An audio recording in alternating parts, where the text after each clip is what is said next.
歡迎大家嚟臨第57屆聯校中文辯論比賽嘅季軍賽。我係今日比賽嘅主席陳文謙同學，而今日嘅賽會工作人員為謝友傑同學同埋黃嘉怡同學。至此，先多謝7位評判於百忙之中抽空出席，我哋擔任評分嘅工作。今日嘅辯題係甲方在香港青年追夢時快樂多於痛苦，乙方在香港青年追夢時痛苦多於快樂。甲方為港島民生書院。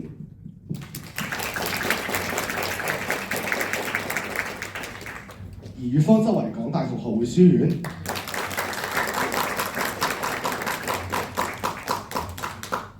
喺介紹雙方辯員之先，請讓我先為大家講解今日嘅賽規。今日嘅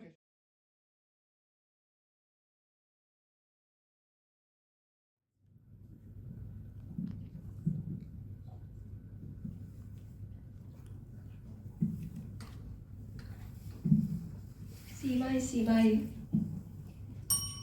各位大家好，首先我謹代表我方港島民生書院感謝台下7位評判喺百忙之中撥冗出席，擔任是次比賽嘅評分工作。跟住要多謝友方港大同學會書院為我哋一齊盡心準備呢場比賽。其次要感謝賽會為我哋準備呢個咁舒適嘅場地作賽。最後仲要感謝嚟觀賽我方嘅老師同埋同學，仲有我哋今日專程嚟到睇我哋比賽嘅校董。最後，我好想多謝一直以嚟同我一路行到聯中季軍賽呢個舞台嘅隊友同埋教練。如果冇咗佢哋嘅話，我哋都唔會能夠走上會展嘅台板。如無意外，作為中六嘅我，今場應該係最後一場比賽。希望無論結果如何，都可以為大家帶嚟一場精彩嘅比賽。多謝各位。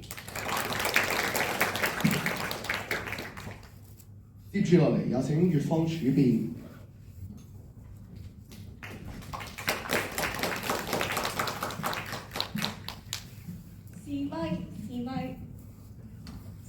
試咪。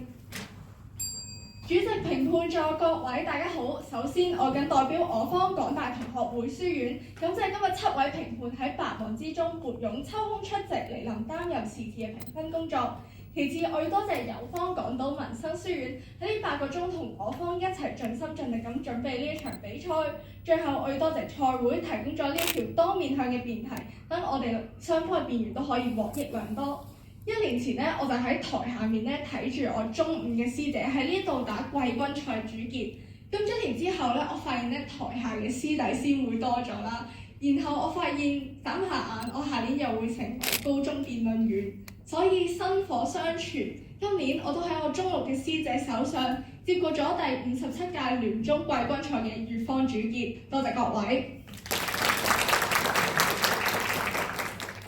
港民中辯一往無前，在座各位大家好。呢8隻字刻喺我身上呢件隊褸好多年，但到底呢8隻字代表住啲乜嘢意思呢？港民中辯其實唔係一支傳統嘅強隊，正如啱啱賽會都講過，我哋係第一次踏足喺聯中決賽嘅呢一個舞台上面。但係正因為有你哋每一個人嘅努力，先成就咗今日港民中辯嘅成就。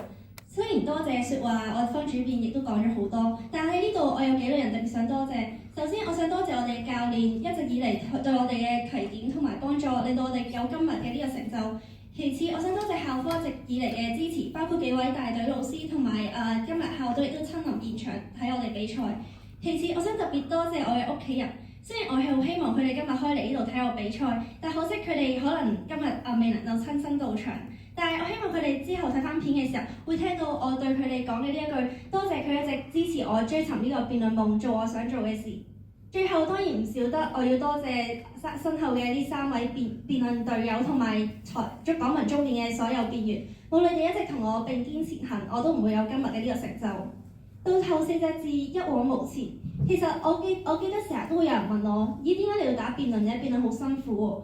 甚至我阿媽有陣時我打完辯論比賽翻屋企，我阿媽都會問我，咦，你今日贏定輸啊？如果我同佢講我輸咗嘅話，佢就會同我講，咦，咁你係咪唔使以後再夜晚成日開會成日走去出嚟比賽？其實我知道佢咁樣講嘅原因係因為辯論呢個活動實在係一個好忙好搶嘅活動，但係辯論呢個活動始終有一種特別嘅魔力，去令到我哋每一個辯論員又能夠凝聚喺呢度，踏上呢個辯論舞台去追我哋呢個嘅辯論夢。我記得之前我哋打過關杯決賽嘅時候，我方主辯講過一句話，佢當時覺得嗰個係佢辯論生涯一個圓滿嘅句號。但係呢個句號句完又句，佢今日又係企翻喺呢個辯論台上做一個辯論員，係因為辯論呢個活動始終就係有呢一種嘅吸引之處。但係到咗我唔似友方主辯咁年輕啦，其實我今日已經係一個中六嘅隊員啦。面對住我就嚟考 DSE， 其實我都會諗一個每個辯論員都一定有諗過嘅問題，就係到底最後一場要喺邊一度以咩方式完結呢？如果幸運地能夠以呢個聯綜嘅舞台，即使唔係作為我辯論生涯最後一場比賽，都能夠作為我考 DSE 之前嘅最後一場比賽。所以喺呢度，我好想多謝每一個曾經幫助過我，亦都同我一齊並肩前行嚟到呢度嘅人，因為今日喺呢度，我先至能夠繼續追尋我呢個辯論夢。所以到最後，我希望港文綜辯能夠繼續一往無前，續寫屬於港文綜辯嘅篇章，亦都帶嚟一場精彩嘅辯論比賽俾大家。多謝。所以咧，我身為一個好驚凍嘅人啦，我就即刻抬咗個暖爐出嚟，同埋即刻換晒羽絨被啦。咁所以咧，我希望即係如果 feel 到凍嘅話咧，咁就着多件褸啦，同埋千祈唔好即係唔好好似我咁驚凍啦，同埋唔好喺呢個時候先至病咯。之後咧。我就係想多謝翻我坐喺台下嘅教練啦，佢哋都因為今朝好早起身咧，4點幾咧就嚟幫手去準備呢一場嘅辯論比賽。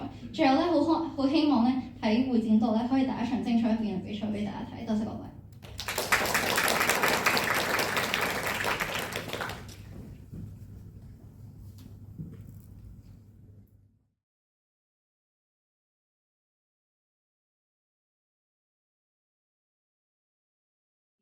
活出生命最大嘅熱情同埋潛能。再睇困難，我方認為香港能夠從兩方面解決年青人追夢嘅困難。第一，提供豐富資源，支援青年發展。喺香港呢片土地具備孕育夢想嘅土壤。社會背景方面，香港作為一個國際大都會，唔同產業發展成熟，能夠支持唔同嘅夢想。例如，如果你嘅夢想係做銀行家、會計師，香港成熟嘅金融商業市場能夠為你提供機遇。另外，作為一個文化大熔爐，青年可以喺香港接觸唔同嘅文化範疇，尋找最適合自己嘅夢想。同時，香港具備成熟嘅教育體系，令青年能夠接受高質素教育，裝備自己追逐夢想，會有各種海外交流或者交換計劃，擴闊青年視野。配套方面，無論係政府定係其他坊間組織，都願意伸出援手，投放資源，為青年追夢提供養分。求學階段會有唔同嘅獎學金，令香港人有機會增值自己。例如聖雅各福群會嘅教育及社會工作獎學金計劃，就針對貧困學生；融和獎學金就針對少數族裔提供經濟資助。創業階段會有青年發展基金、賽馬會青年創業基金等不同計劃，為青年夢想提供資助同埋指導。生活保障方面，亦都有青年宿舍、白居二青年計劃等嘅政策，減輕青年嘅居住壓力。第二，接納青年想法，鼓勵多元發展。香港作為一個多元社會，亦一直包容接納青年嘅不同夢想。我哋唔再將成功狹隘地定義，覺得做醫生、做工程師就係出人頭地，而係願意擁抱每個人獨有嘅夢想，俾每個夢想發芽嘅空間。例如係有發展演藝夢想事業嘅青年，坊間就會有全民造星、星夢傳奇等嘅選秀節目。當中亦都有 Mirror、Collar 等嘅男女團透過節目出道，實現夢想。又例如係針對夢想係分享生活嘅年青人，佢哋喺香港都能夠透過社交媒體發表所思所想。例如 YouTube 頻道小薯茄就係一班青年為咗追逐夢想而成立嘅。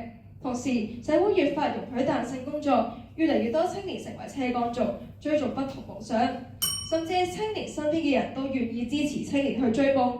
正如香港家庭教育學院嘅調查指出，接近95%嘅家長表示，當子女追夢嘅時候，即使遇到困難，仍然會繼續支持佢哋去追夢。最後想問友方同學，你自己喺長康嘅隊伍介紹都話嚟到會展係你夢寐以求嘅舞台，但係又話辯論係令你度過輾轉難眠嘅夜晚。咁對友方嚟講，到底追逐辯論呢個夢想係咪痛苦大於快樂呢？友方又為咩企喺呢個台上面繼續打辯論呢？多謝各位。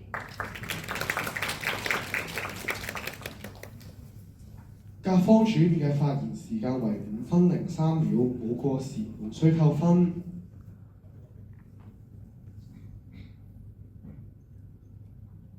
接住落嚟有有請粵方主編發言，你有5分鐘嘅發言時間，準備好請向計時示意。試咪試咪試咪試咪。主席、評判在各位，大家好。今日有方一出隊咧，就混淆咗動機同過程，以為追夢嘅動機係追求自我，就代表咗追夢嘅過程必定係快樂多於痛苦。咁我想問，按有方嘅邏輯，喺咩地方追夢唔係快樂多於痛苦呢？所以今日咧全份稿咧，有方只係論證咗有資源，並冇論證到多咗快樂。所以100個人有100個夢想，有人立志做太空人遨遊天際，有人決心用一支筆寫出自己嘅故事。因此今日辯題論證嘅夢係一種個人化理想狀態，可以分為職業同非職業導向。值得注意嘅係，夢想同目標之所以唔同，係因為夢想同每一個人嘅實際狀況更加遙遠，同現實更有距離。因此今日有方唔可以將所有想做嘅事就定義為夢想，將論證門檻無限下降。而追夢嘅追字就意味住夢想尚未達到，而實現夢想需要付出時間、勇氣嘅過程，有機會成功，有機會失敗，存在住極大嘅不確定性。追夢嘅過程必然有起有跌，所以今日衡量辯題標準在於快樂同痛苦呢兩種嘅情緒喺追夢嘅過程期間，對香港普遍嘅青年而言，何者更持續、更常出現？我方贊成粵方辯題，原因有二：第一，現實成本高企，追夢過程困難。所以討論現實夢想咧，絕對唔可以離開現實，我哋都要顧及衣食住行嘅基本需要同其他條件。香港競爭激烈，工時長，物價高，要追夢，香港青年付出嘅往往比其他地區要嚟得多。我哋先講生活成本，根據港大民研聯同公屋聯會嘅調查，無論你係租樓定係供樓嘅人士，住屋嘅開支平均咧已經差唔多佔咗月入嘅30%，直逼聯合國指標嘅紅線。我哋再講埋工時，工聯會嘅調查指出，超過一半嘅受訪者每一個禮拜都工作超過45個鐘，更加有7.3%嘅受訪者每一個禮拜超過工作70個鐘，遠遠超出咗國際勞工組織建議嘅40個鐘。所以結果就係好多青年咧唔能夠抵擋住現實帶嚟嘅壓力，不服於生存需要，選擇穩定嘅麵包，以致放棄咗自己嘅夢想。即使人願意捱麵包去保持追夢嘅初心，都要面對試錯成本高昂嘅困境。以創業為例，香港創業家交流平台青年創業嗰個調查發現，有60%嘅創業者喺2年內都遭遇咗重大經營困難，30%業績衰退。所以就連前財政司司長曾俊華都直言，有10間嘅初創企業9間都係失敗收場。所以難怪青年創業會嘅研究報告都發現，接近有1半嘅受訪青年對香港未來發展都感到悲觀。所以當現實客觀條件對青年人追夢嘅理想造成困難嘅時候，所以有幾多嘅香港青年可以唔痛苦咁樣追求夢想呢？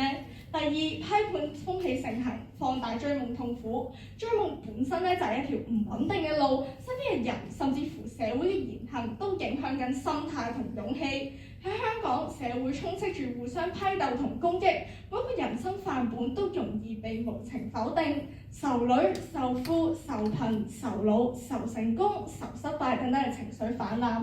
所以一旦登上連登呢一啲社交媒體嘅熱門話題，就會演變成為惡意嘲諷嘅戰場，令到追夢者成為眾矢之的。我哋以香港嘅運動員為例，就算香港足球隊近年嘅成績有明顯嘅進步，23年亞運會4強，24年亞洲杯決賽周，但只要最近亞洲杯嘅外圍賽不敵咗新加坡，即刻俾球迷激烈批評。文化體育及旅遊局局長羅淑佩都公開呼籲球隊應該認真又同反思，甚至乎劍擊運動員張家朗，就算佢拎咗奧運金牌，只要比賽失利都即刻俾人諷刺。冇人玩嘅小眾運動都輸，奧運金牌嚟嘅，可見佢哋一直喺追夢過程出現挫折，過去嘅汗水同努力都會好似被一筆勾銷。除咗大眾嘅質疑，仲有嚟自家庭，特別係父母對青年嘅高期望，而呢一啲嘅壓力更加會俾社交媒體放大。青協嘅調查都顯示，青年使用社交媒體嘅頻率越高，越會容易產生焦慮，更加甚至乎會俾外界聲音動搖，對未來決心產生影響。社交媒體最終會成為放大批判嘅放大鏡，令到青年嘅理想同信念不斷被挑戰，令到追夢嘅過程變得更加痛苦。所以最後想問游方，如果喺香港追夢係咁快樂，甚至乎快樂多於痛苦，咁點解香港基督教女青年會20年調查顯示，有接近一半受訪者都表示香港青年放棄追逐夢想，支持選擇躺平呢？多謝各位。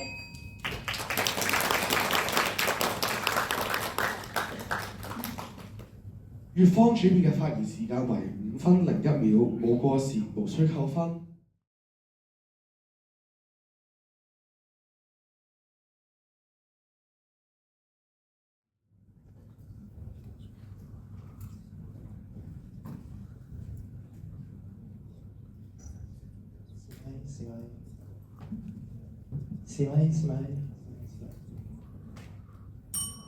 評判在座各位，大家好。有方義父問我哋咧，可唔可以講得出3位全民造星其他選手嘅名？我自己就冇睇選手嘅，但我係同你講一個歌手嘅名，佢叫陳蕾。今日同大家介紹一下佢不為人喺光鮮亮麗嘅背後不為人知嘅經歷。相信大家咧可能都諗起陳蕾咧，可能係一個好出名嘅女歌手啦，會寫出一啲繁星誰都可發光，只要找對地方一啲咁嘅歌詞。但係佢背後嘅經歷又有幾多人知道呢？其實咧喺10年前咧，佢係做緊一個兼職兒童節目嘅主持人。嗰陣時咧喺亞視做，佢入不敷支，連食飯都要掹掹緊。按照有方同學邏輯咧，其實佢係好痛苦嘅。但係事實上係咩咧？陳蕾即使上佢生活條件咁拮據，佢都堅持喺放工之後學下吉他、寫下歌，都依然擠出時間去等有冇一個機會可以成為歌手。呢個難道喺有方眼中係痛苦，佢唔快樂咩？咁如果唔係咁嘅話，佢點解會做咧？雙方講租劏房捱貴租，例子唔單止得陳蕾一個㗎，有一隊樂隊叫通靈，佢哋都係自己同啲隊友一齊組樂隊嘅時候，都係去租一啲劏房、一啲樂隊房去自己花費進行練習。而10幾年過咗去啦，佢哋而家咧唔可以話好出名，但係都可以喺大學進行一啲巡迴嘅演出嘅時候，按照有方邏輯，佢哋追逐夢想嘅過程係咪就係痛苦咧？所以咧，佢哋自己個講咩？通靈自己喺歌詞裏面寫話，最後怕咩冇結果，起碼我做過，就係、都正回答有方嘅問題，就係、有方問幾時追夢唔係快樂咧？就係、香港如果係一個地方，你想有夢你都追唔到，咁咪唔快樂咯。咁我而家咪睇下喺香港，你有夢，你有冇可能追到咯？所以係好陳蕾嘅例子咧，佢自己出喺立行之後都話，就話唔係喎，其實咧點解我當時會咁做咧？就因為冇咗音樂咧，我真係生存唔落去啦。所以對比一下啦，有方自己講運動員，我哋都同你講一啲運動員嘅例子。有方話好似蔡俊彥嗰啲，佢自費出去打比賽喎，咁唔係喎，咁但係問題點解佢會依然即使佢自費咁多去打比賽，佢都依然堅持咧？咪正係因為佢熱愛運動而佢自己都依然要需要做呢樣嘢咯。咁香港俾到佢嘅係咩啊？係一個出色嘅教育體制。所以另外一個例子就係湯允熙啦。湯允熙佢自己咧都係自費出去英國踢波啊，而佢都好感恩嘅，因為喺香港嘅教育體制底下，佢可以自己學到英文，有能力出去同啲外國人交流。呢個咪就係香港可以俾到佢嘅嘢咯。而即使佢而家喺英國踢波，香港嘅嗰個香港隊啊，都會叫佢翻嚟踢波嘅時候，咁呢個咪就係呢個香港嘅呢個體制俾到佢嘅嘢咯。所以第二樣嘢啊，就係講，哇唔係喎，有方就話好似一副講咗話監製啦，就話佢做咗好多年監製，最後追夢都失敗。所以咧，即使有方講得啱啊，佢同陳蕾係差唔多嘅，佢做咗咁多年其他嘅工作，但佢依然去日夜都兼職去做一啲填詞嘅工作，或者做一啲填詞相關嘅學習。點解佢會擺呢啲精力落去啊？咪正就係因為佢知道，如果佢唔做填詞人，佢嘅生活就冇咗其他嘢啦。咁所以即使佢覺得好渺茫或者好困難都好，佢都依然會做。有方主編都知，因為追逐夢想呢件事本來就係困難。所以我同我哋講現實層面嘅考量咧，有方成日講到香港好衰啦，但其實從來都唔係啊。因為我方前場同你講咗，就係香港有好多現實生活中嘅安全網。例如咧，你如果要創業咧，都有賽馬會嘅青年創業基金。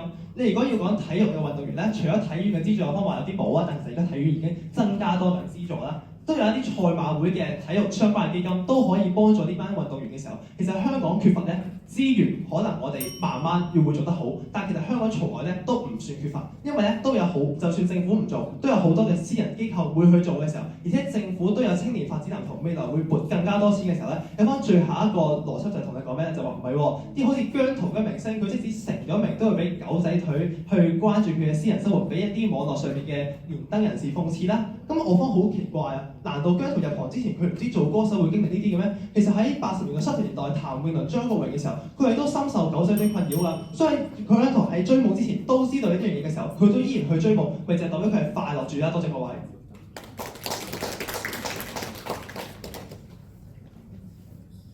甲方3副發言時間為4分07秒，冇過時，無需扣分。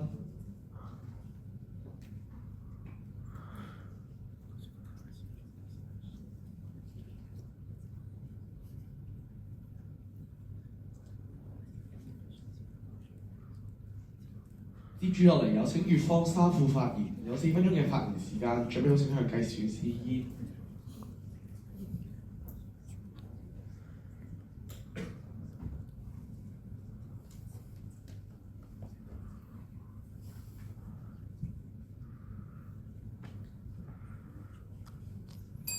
主席、評判在大家好奇怪嘅，有同學咧明明快樂係主觀嘅感受，但係有同學成條主線同我哋討論嘅係客觀嘅因素，即係有同學你嘅論證過程去咗邊咧？有同學話冇，嚟到3副仲係同我方講話體院有資助咯，有資助蔡俊彥咯，所以我方都資助我方都知道有資助蔡俊彥，所以體院俾蔡俊彥嘅資助係咩咧？1個月30蚊，一日80蚊。有同學你同我講話，佢咁樣都叫做快樂。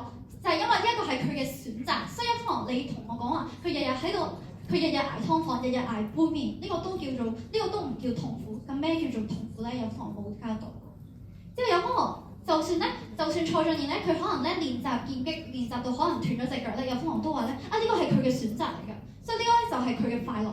咁有同學你同我講話，佢就無論係咩都好，呢個選擇係佢嘅選擇，而人係唔會選擇痛苦嘅嘢嘅時候，即係有可能你嘅邏輯完全出錯咯。所以有可能你唔好同我講話，人只會選擇令到自己快樂嘅嘢，唔係，而係有時候好似蔡俊彥咁，佢就係見到自己咁痛苦，佢都要繼續堅持落去，就係為咗俾有可能見到咯。即係有可能同我哋講話咧，佢冇睇過選秀。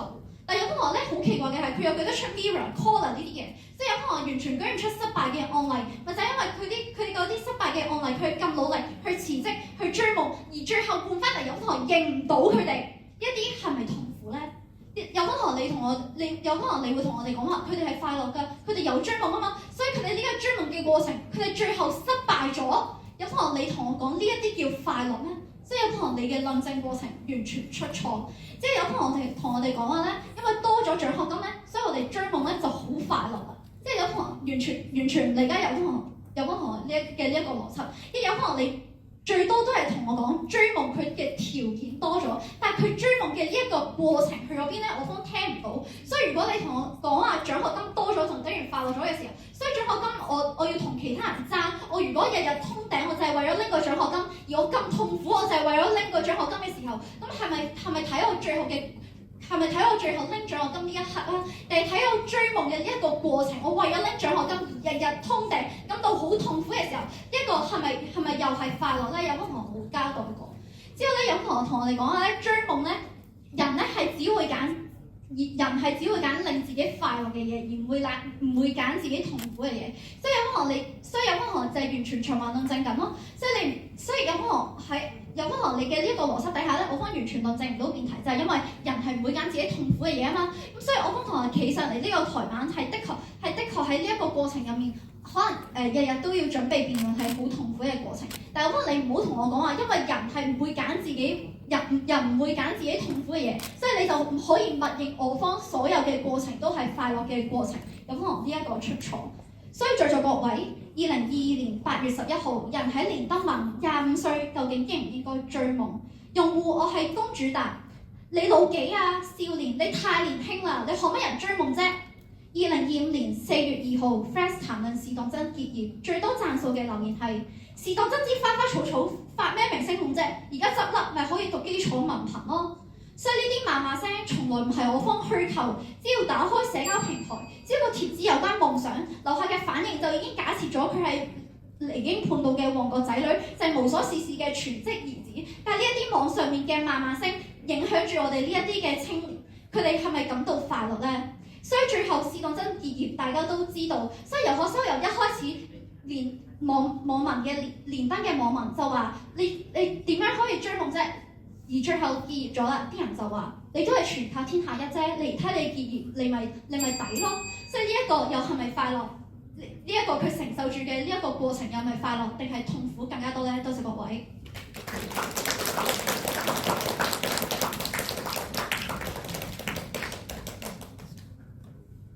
乙方三副嘅發言時間為4分07秒，冇過時，無需扣分。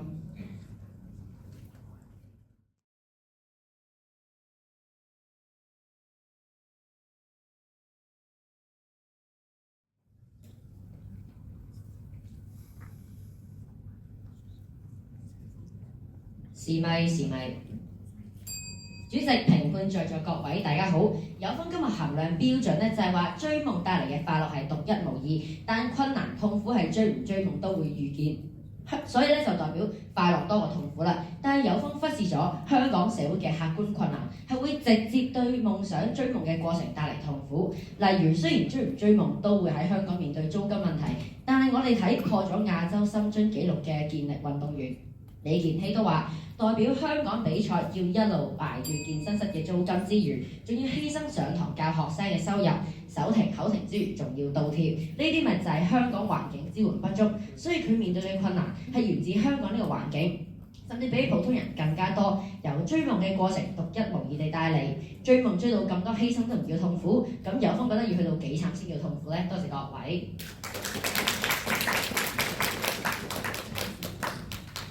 而家準備時間結束，而家請甲方派出嘅議員答辯，有1分鐘嘅發言時間，準備上去計時先。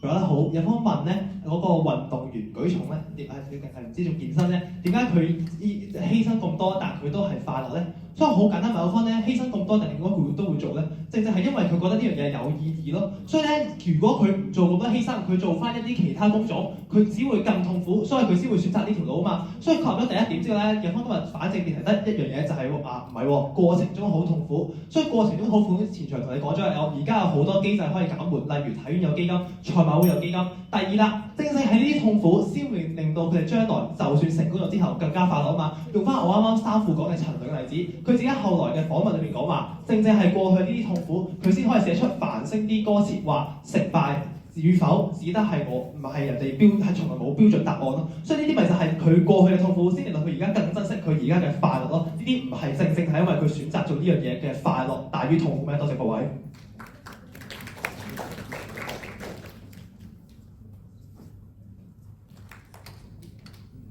而家請乙方派出嘅議員作出第2條台嘅發問，你1分鐘嘅發言時間，發言前請先試咪。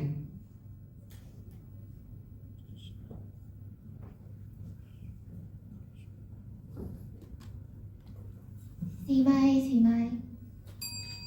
在座各位大家好，有方全場話有90%家長支持子女追夢啦，但同一份調查就講明啦，有30%小朋友話追夢太辛苦，所以有夢想都要放棄。有方義父話普遍社會都支持年輕人追夢，但事實上社會上大部分都覺得考高分揾好工先至符合主流社會嘅期望，所以全港有1600個精英運動員，有方只係講到攞獎嘅人名。我方問你600個全民造星參加者係咪大部分都覺得快樂嘅時候，有方只係講得出陳蕾一個名，所以我方問有方同學64間參賽學校超過300個辯論員嘅時候，係咪大部分都覺得快樂？但有方淨係識得講上咗會展台灣嘅自己，所以我方要求好簡單，可唔可以正面回應係咪大部分參加選秀節目嘅人，大部分落敗嘅辯論員喺只有付出冇成就嘅前提下，佢哋嘅快樂都係多過痛苦呢？多謝各位。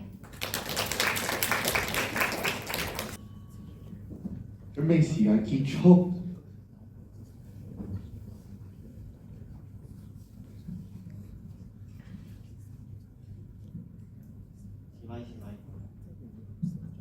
前咪。各位大家好，有方問咧，大部分落敗嘅人快唔快樂？我方答你快樂，先講全民造星嘅人啦，因為見全民造星嘅人唔快樂，我點解為咗而家啲例子，佢哋完咗全民造星都依然投身演藝事業咧？例如星鋭啦，而家拍緊片；例如細貓做咗獨立歌手。若然全民造星帶俾佢咁多痛苦的話，因為佢依然留喺呢度咧。而講辯論場啦，若然有方你覺得入唔到決賽、入唔到4強就係痛苦的話，咁點解其他隊唔係即刻接咗佢，而係繼續打辯論啦？因為辯論呢件事帶俾佢快樂啊嘛。所以呢兩個例子有方都講唔過去。而睇翻有方話唔係，唔可以睇下人哋而家揀咗咧就係快樂，講得好。所以而家香港咪咁多人選擇咗追夢咯，而睇其他國家其他例子啊，點解冇戰亂嘅地方嘅人話追夢啊？因為啲人唔會選擇啊嘛，因為追夢對佢嚟講係痛苦嘛。但睇翻香港啲人之所以選擇，因為係快樂噶嘛。而再講有方你話唔係嘅，資助唔夠，即係有方你講好多困難，其實有方都用緊客觀事實論證㗎。有方你話唔可以用條件論證快樂，有方你都用緊困難論證痛苦啊。有方同我哋講啦，我哋好努力去解答有方啊，有唔同資助啊，多謝各位。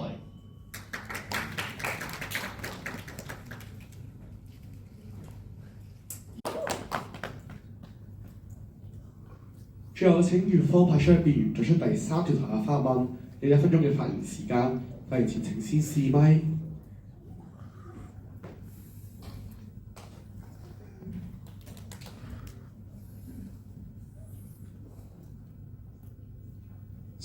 試咪。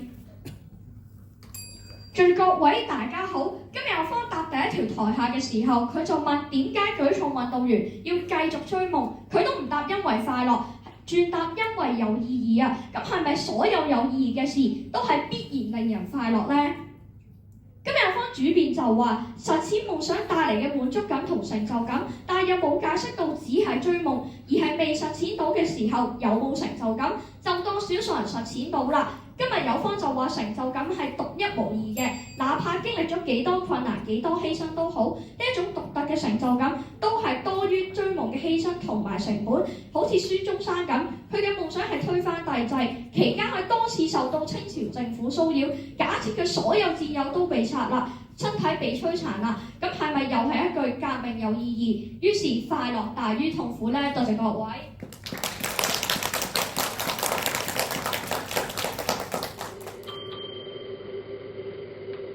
準備時間結束，而家有請甲方派出嘅辯員答辯，有1分鐘嘅發言時間，最後請計時試衣。試咪。就大家好，有訪問咧，孫中山搞革命俾人殺晒痛苦，我方答你好痛苦。但係孫中山搞革命失敗嘅例子喺唔喺香港咧？唔係，因為香港有啲乜嘢啊？有言論自由啦，有集會自由啦，保障咗你發表自己聲音嘅一個權利。所以呢個情況底下，譬如孫中山係生於今天嘅香港，佢絕對可以成功追夢啦。而再睇咧，其實有方好雙重標準嘅。有方一方面話我哋唔可以用條件嚟論證快樂，另一方面咧話而家好多困難，好多冇錢，所以咧就好痛苦。但係中間嘅關係喺邊度咧？點解困難等於痛苦咧？所以面對我方佢提出咁多獎學金，唔係純粹證明佢快樂啊，而係想解答有方你嘅困難啊嘛。有方同你講冇錢困難，我方同你講今日嘅香港正在進步緊。所以面對我方點解會快樂啊？係因為即使有困難都好，我哋願意繼續留喺度。辯論好難，我哋喺度；做運動舉重都好難，我哋都喺度。而呢個咪就係香港人嘅快樂，呢個咪就係香港人追夢嘅原因咯。多謝各位。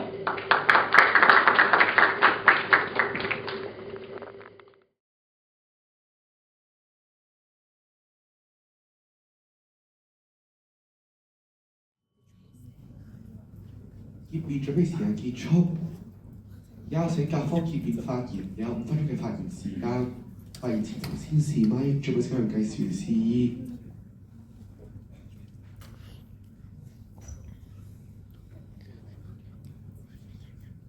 試咪。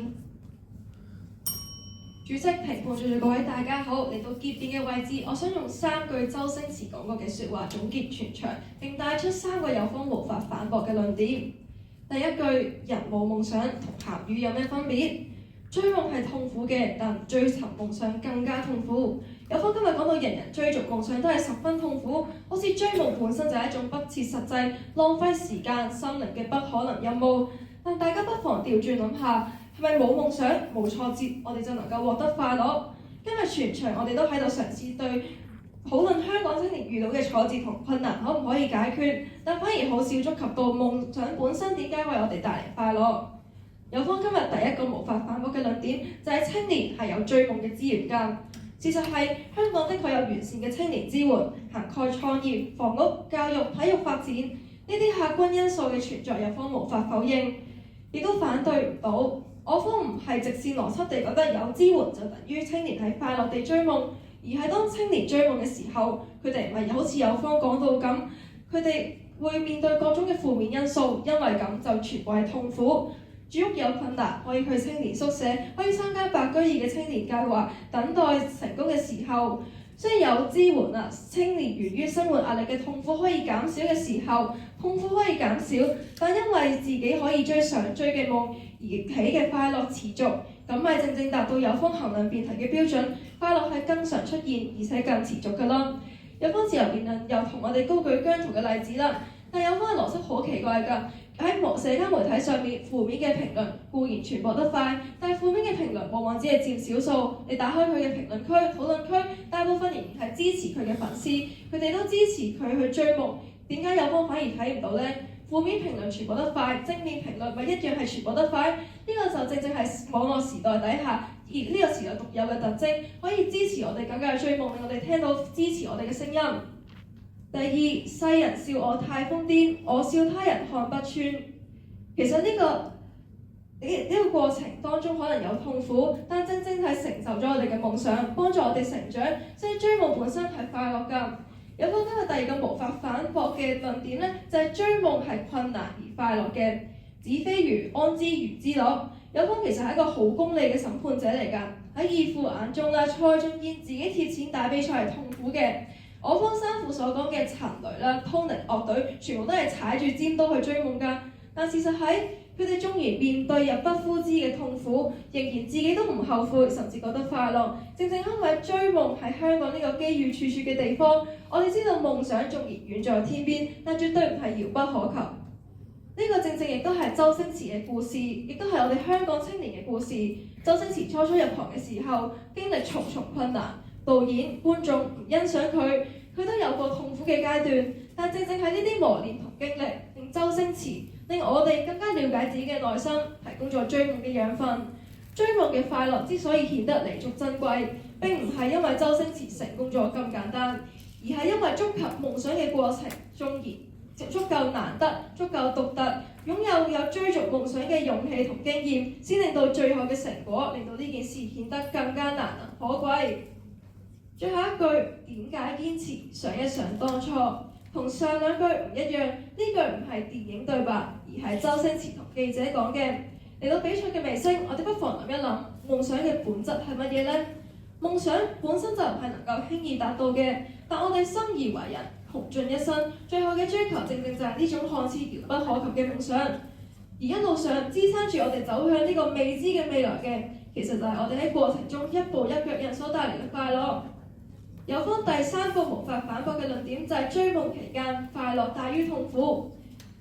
有方嘅自由辯論都暴露咗佢嘅立場㗎，就係佢覺得有困難就等於痛苦，呢個顯然係錯嘅。追夢嘅過程縱然有困難，人追夢嘅過程唔係有困難就等於會痛苦。有方都冇做好前後比較，冇論證過有痛苦嘅存在，但係痛苦嘅存在大於快樂。亦都反駁唔到我方所講，喺綜合香港社會各因素，青年而家喺追夢過程面對嘅快樂，已經比逐漸減退嘅痛苦大。即係有方口中捱住杯麵追夢嘅蔡俊彥，係可以快樂地期待下一日嘅訓練；我方口中嘅陳雷係可以慳慳儉儉快樂地自費出碟。冇錯，我哋喺過程中會有挫折，亦都可能會有痛苦，甚至可能會失敗。但我哋仍然堅持，因為喺懷疑自己嘅時候，我哋都會諗一諗當初，發現原來呢個就係最忠於自己，令自己最快樂嘅決定。多謝各位。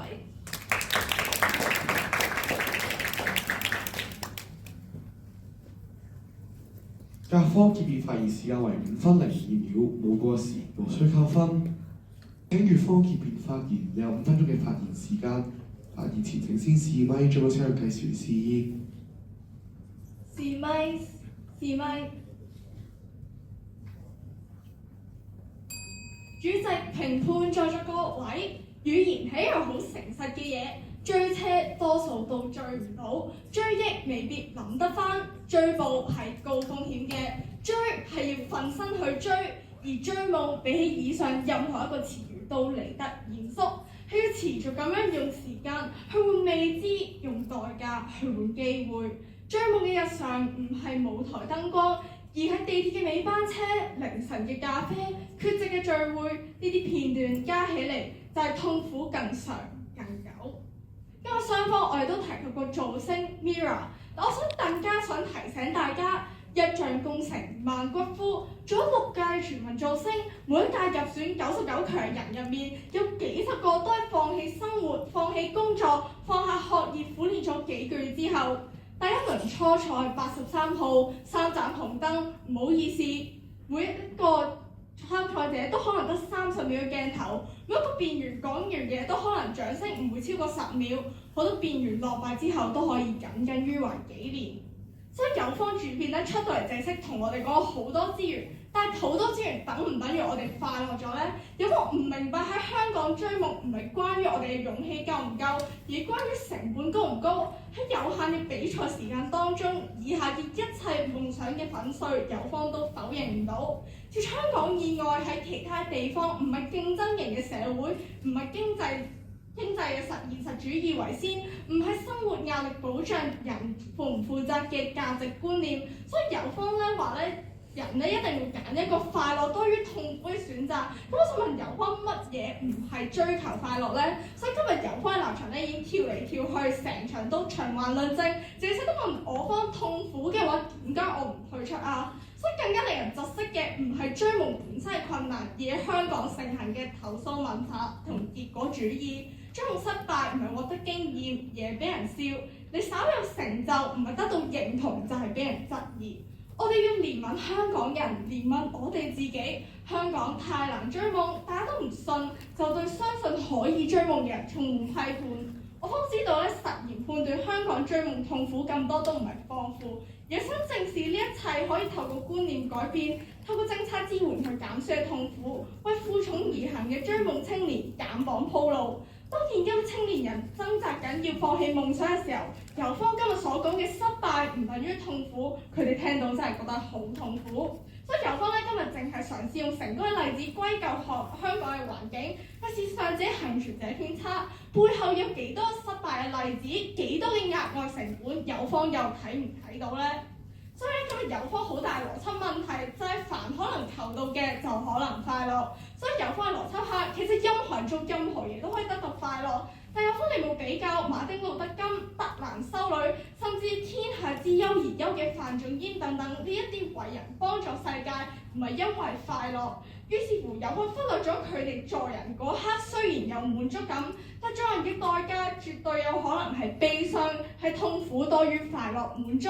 你冇比較面對有改善但依然蒼然滿目嘅世界，即係打從心底裏快樂多於痛苦咩？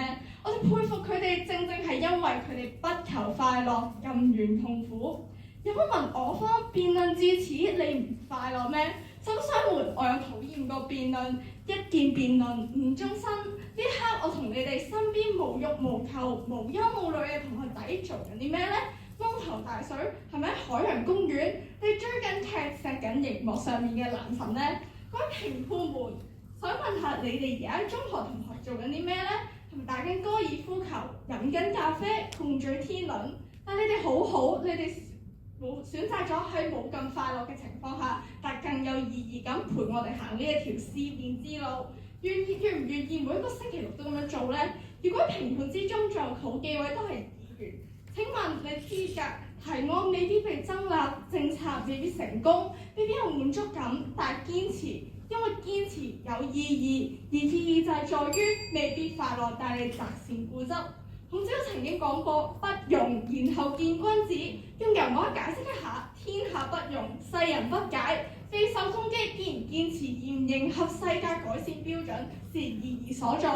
我討厭過辯論，因為最終我選擇嘅係，都想問大家，你哋自己選擇嘅係，你願唔願意去思考、去追求美好嘅世界，願唔願意做痛苦嘅人，而唔係快樂嘅豬呢？多謝各位。